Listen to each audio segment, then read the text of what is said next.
Hello, family and friends. Welcome back to my channel. This is Cynthia from Cynthia's Crafts and Mortar. If you're new here, welcome. It's an honor to have you. If you could please take a moment and click that subscribe button, I'd greatly appreciate it. And don't forget to click that notification bell so that way you can get notified every time I post a new video. And don't forget to give a thumbs up and leave a comment below because I love to hear from you. Doing all these things, why not? It's all free. So come join my family and let's have some fun. Okay. I am currently reading from Bible.com YouVersion Bible app. And I'm doing the easy reading version. I am doing the Gospel of John and I'm on chapter 13. Jesus washes his followers' feet. It was almost time for the Jewish Passover festival. Jesus knew that the time had come for him to leave this world and go back to the Father. Jesus had always loved the people in the world who were his. Now was the time he showed them his love the most. Jesus and his followers were at the evening meal. The devil had already persuaded Judas Iscariot to hand Jesus over to his enemies. Judas, the son of Simon. The Father had given Jesus power over everything. Jesus knew this. He also knew that he had come from God. He knew that he was going back to God.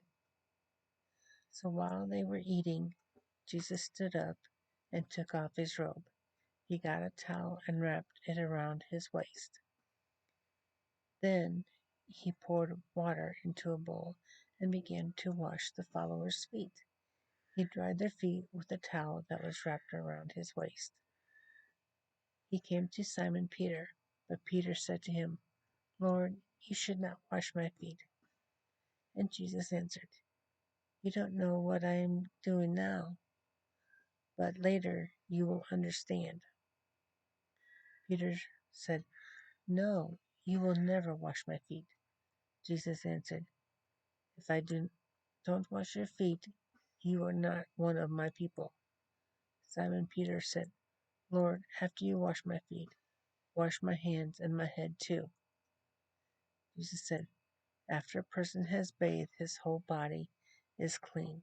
He needs only to wash his feet. You are clean, but not all of you.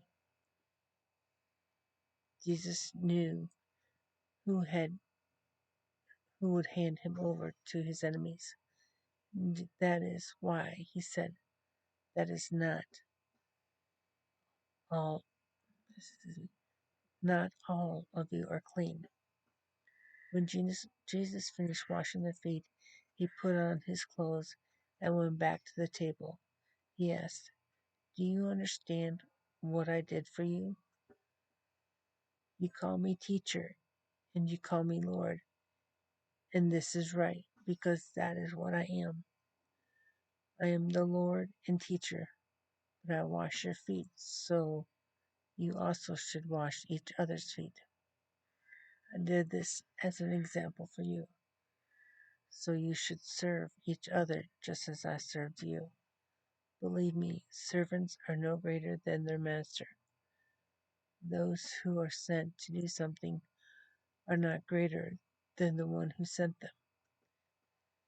If you know these things, great blessings will be yours if you do them. I am not talking about all of you. I know the people I have chosen. But what the scriptures say must happen.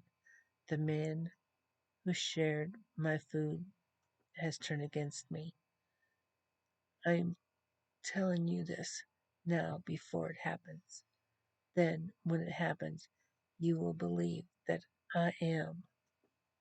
I assure you, whoever accepts the person I send also accepts me, and whoever accepts me also accepts the one who sent me.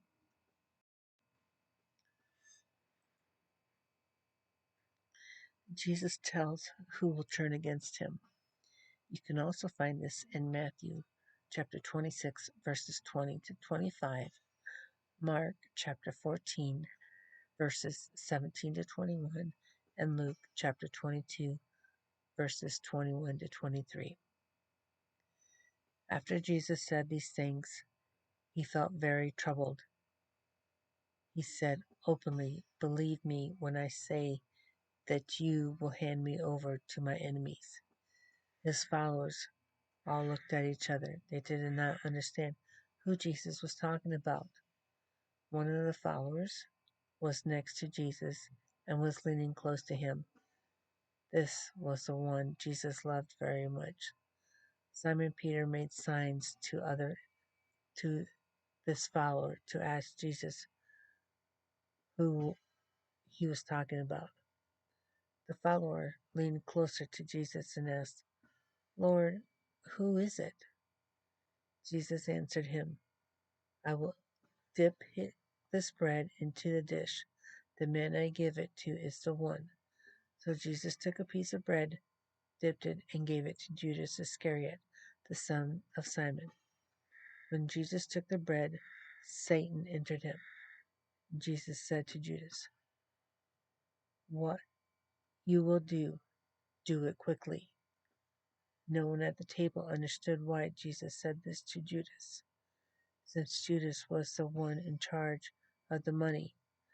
Some of them thought that Jesus meant for him to go and buy some things they needed for the feast, or they thought that Jesus wanted him to give something to the poor. Judas ate the bread Jesus gave him. Then he immediately went out, and it was night. Jesus talks about his death. When Judas was gone, Jesus said, "Now is the time for the Son of Man to receive his glory, and God will receive glory through him. If God receives glory through him, he will give glory to the Son through himself, and that will happen very soon." Jesus said, "My children, I will be with you only for a short time more. You will look for me, but I tell you now what I told the Jewish leaders. Where I am going, you cannot come. I give you a new command. Love each other. You must love each other just as I loved you. All people will know that you are my followers if you love each other." Jesus says Peter will deny him.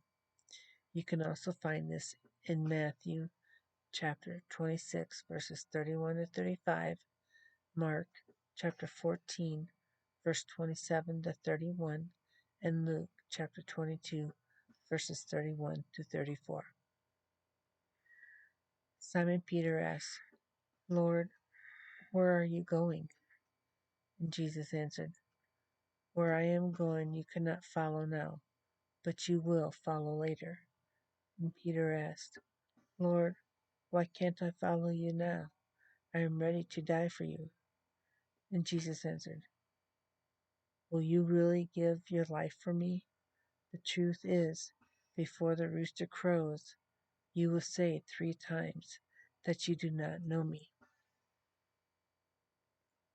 And this concludes John chapter 13.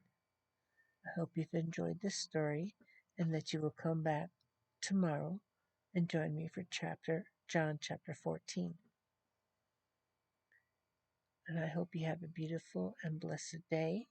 And remember that Jesus loves you, and so do I. And let's pray for peace and love.